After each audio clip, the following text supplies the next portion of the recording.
আসসালামু আলাইকুম। সংবাদে আপনাদের সবাইকে স্বাগত। সংবাদ শিরোনাম। সশরীরে উপস্থিত হয়ে ভোটার হবার প্রক্রিয়া সম্পন্ন করলেন তারেক রহমান। ওসমান হাদির কবর জিয়ারত করে দোয়া মোনাজাত। নতুন যে চিন্তা ভাবনাগুলো বাংলাদেশের জন্য, তার যে নতুন পরিকল্পনা, সেই পরিকল্পনা বাংলাদেশ একটা নতুন দিগন্তের সূচনা করবে। চট্টগ্রামের 3 আসনে বিএনপির প্রার্থী বদল। গণ অধিকার পরিষদ ছেড়ে ধানের শীষের হয়ে লড়বেন রাশেদ খান। তরুণ নেতার রাজনৈতিক সমৃদ্ধির আশা নেতাদের। 300 আসনে চূড়ান্ত প্রার্থী ঘোষণার শেষ মুহূর্তে জোটগুলো। শরিক ও সমমনাদের সাথে বিএনপি জামায়াতের দর কষাকষি। এনসিপির গন্তব্য নিয়েও আলোচনা। এটা নিয়ে কিছু টানাপোড়েন আছে। সব নির্বাচনের সময় এরকম কিছু টানাপোড়েন থাকে। এই তিনটা দলের সাথে আমাদের বসাবসি হয়েছে, আসনও তারা তালিকা দিয়েছে, আমরাও কাজ করছি।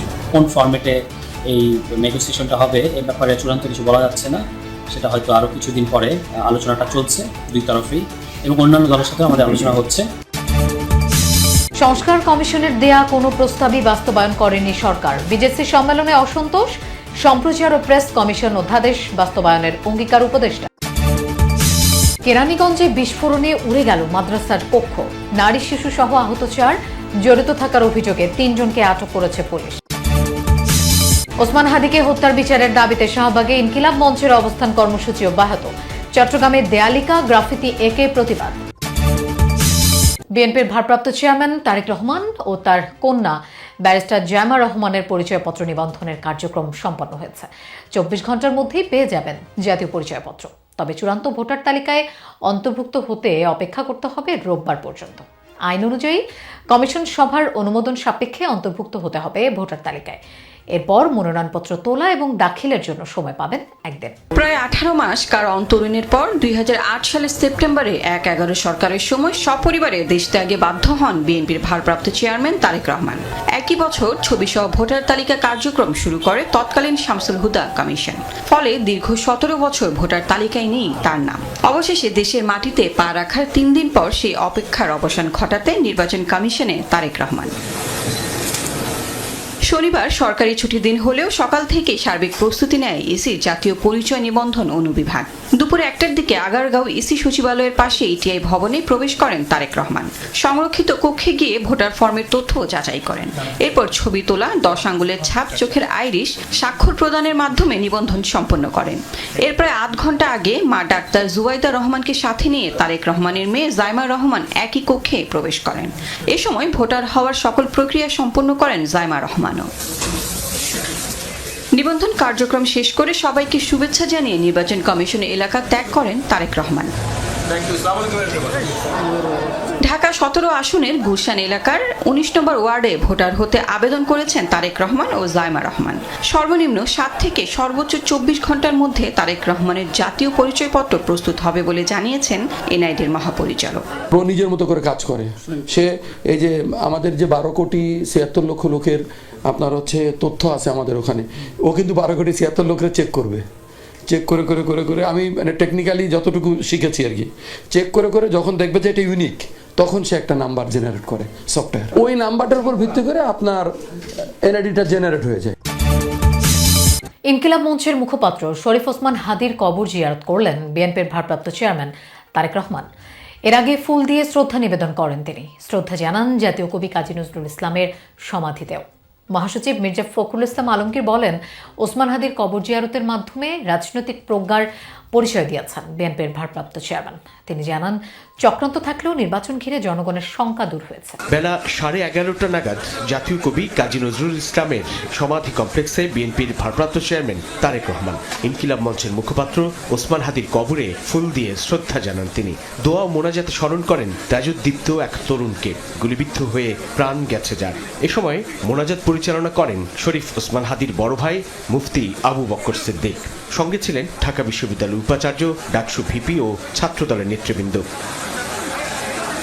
পরে তারেক রহমান পুষ্পস্তবক অর্পণ করেন দ্রোহ বিদ্রোহের কবি জাতীয় কবি কাজী নজরুল ইসলামের সমাধিতে। নজরুলের চেতনা ধারণ করে কবির প্রতি গভীর শ্রদ্ধা জানান তিনি। সমাধি কমপ্লেক্সের সামনে গাড়িতে ওঠার আগে হাত নেড়ে শুভেচ্ছা জানান অপেক্ষমান নেতাকর্মীদের। 2 হাত তুলে দোয়া কামনা করেন উৎসুক সাধারণের। দলের মহাসচিব মির্জা ফখরুল ইসলাম আলমগীর বলেন, জটিল রাজনৈতিক পরিস্থিতির মধ্যে তার বাংলাদেশে আগমন অনেক সমীকরণকে সহজ করে দিয়েছে। ওসমান হাদির কবর জিয়ারত রাজনৈতিক প্রজ্ঞারই উদাহরণ। নতুন যে চিন্তা ভাবনাগুলো বাংলাদেশের জন্য তার যে নতুন পরিকল্পনা, সেই পরিকল্পনা বাংলাদেশে একটা নতুন দিগন্তের সূচনা করবে। নির্বাচন যখন অনুষ্ঠিত হবে সেখানে নিঃসন্দেহে জনাব তারেক রহমান সাহেব সবচেয়ে বেশি সাফল্য লাভ করবেন। চক্রান্ত ষড়যন্ত্র সেটা আগে ভাগে কিছু বলা যায় না, তবে এখন মানুষের মধ্যে সেই সংখ্যাটা দূর হয়ে গেছে। চট্টগ্রামের 3 সংসদীয় আসনে ঘোষিত প্রার্থী পরিবর্তন করে চূড়ান্ত মনোনয়ন দিয়েছে বিএনপি। এতে সীতাকুণ্ড ও চট্টগ্রাম নগরের আংশিক নিয়ে গঠিত চট্টগ্রাম 4 আসনে মনোনয়ন পেয়েছেন বিএনপি চেয়ারপারসনের উপদেষ্টা মণ্ডলীর সদস্য মোহাম্মদ আসলাম চৌধুরী। পাহাড়তলী হালিশহর চট্টগ্রাম 10 আসনে প্রয়াত নেতা আব্দুল্লাহ আল নোমানের ছেলে সাইদ আল নোমান চূড়ান্ত মনোনয়ন পেয়েছেন। অন্যদিকে চট্টগ্রাম বন্দর পতেঙ্গা চট্টগ্রাম 11 আসনে নির্বাচন করবেন বিএনপির স্থায়ী কমিটির সদস্য আমির খসরু মাহমুদ চৌধুরী। গণ অধিকার পরিষদ ছেড়ে আসা বিএনপিতে যোগ দিলেন দলটির সাধারণ সম্পাদক রাশেদ খান। ঝিনাইদহ 4 আসন থেকে ধানের শীষের হয়ে লড়বেন। তাকে নির্বাচিত করতে নেতাকর্মীদের নির্দেশ দিয়েছেন বিএনপি মহাসচিব মির্জা ফখরুল ইসলাম আলমগীর। তিনি বলেন, তাতে দীর্ঘদিন রাজপথে থাকা তরুণ এই নেতার রাজনৈতিক পথ আরও সমৃদ্ধ হবে। দলের কৌশল মেনে সবাইকে রাশেদ খানের পক্ষে কাজ করার আহ্বান জানিয়েছেন দলের স্থায়ী কমিটির সদস্য সালাউদ্দিন আহমদ। অবশেষে আনুষ্ঠানিকভাবে বিএনপির হয়েই নির্বাচনে লড়ছেন গণ অধিকার পরিষদের সাবেক সাধারণ সম্পাদক রাশেদ খান। শনিবার গুলশানে বিএনপি মহাসচিবের হাতে ফুল দিয়ে যোগদান করেন তিনি। রাশেদ খানের এই আসনটি ঝিনাইদহ জেলার কালীগঞ্জ উপজেলা, ঝিনাইদহ সদর উপজেলার Naldangi union, Ghorashali union, Fursondi union, Maharajpur union নিয়ে গঠিত, যেটা ঝিনাইদহ সদর এবং কালীগঞ্জ থানা। যুগপৎ আন্দোলনে থাকা শরীরদের সঙ্গে আসন সমঝোতা করতে গিয়েই রাশেদ খানকে ঝিনাইদহ 4 আসন ছেড়ে দিয়েছে বিএনপি।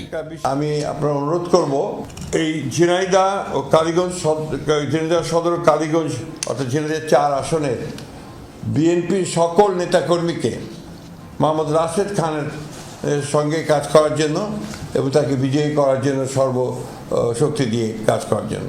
এরকম আরও অনেক সাবেক ছাত্রনেতা যারা এখনো বয়সের তরুণ, তারা জাতি বিনির্মাণে সঠিকভাবে পদক্ষেপ নিতে পারুক এবং সেজন্য তাদেরকে জাতীয় সংসদ থেকে শুরু করে সমাজের, রাষ্ট্রের বিভিন্ন স্তরে তারা প্রতিষ্ঠিত হোক, সেটা আমাদের কামনা। নানা সূত্র বলছে, বর্তমান রাজনৈতিক বাস্তবতায় গণ অধিকার পরিষদ থেকে ট্রাক প্রতীকে নির্বাচন করলে জয়লাভ করা অনেক চ্যালেঞ্জিং। সেই জন্যই গণ অধিকার ছেড়ে ঝিনাইদহ 4 আসনে জয় নিশ্চিত করতেই ধানের শীষ প্রতীক নিয়ে সেখান থেকে লড়বেন রাশেদ খান। যদিও দলীয় শৃঙ্খলা পরিপন্থী কর্মকাণ্ডে জড়িত থাকার সুস্পষ্ট প্রমাণ পাওয়ায় দল থেকে সাধারণ সম্পাদক রাশেদ খানকে বহিষ্কার করার কথা জানিয়েছে গণ অধিকার পরিষদ। শহীদ প্রেসিডেন্ট জিয়াউর রহমান, যাকে আমি নিজের আদর্শ হিসেবে মনে করি, বর্তমানে বিএনপির নেতৃত্ব দিচ্ছেন জনাব তারেক রহমান। তিনি আমাকে অত্যন্ত স্নেহ করেন, ভালোবাসেন। ফ্যাসিবাদ বিরোধী আমল থেকে তার সাথে আমার সম্পর্ক। আমি মনে করি নতুন বাংলাদেশ গঠনে তার নেতৃত্ব দেশ এবং জনগণের জন্য অত্যন্ত প্রয়োজন।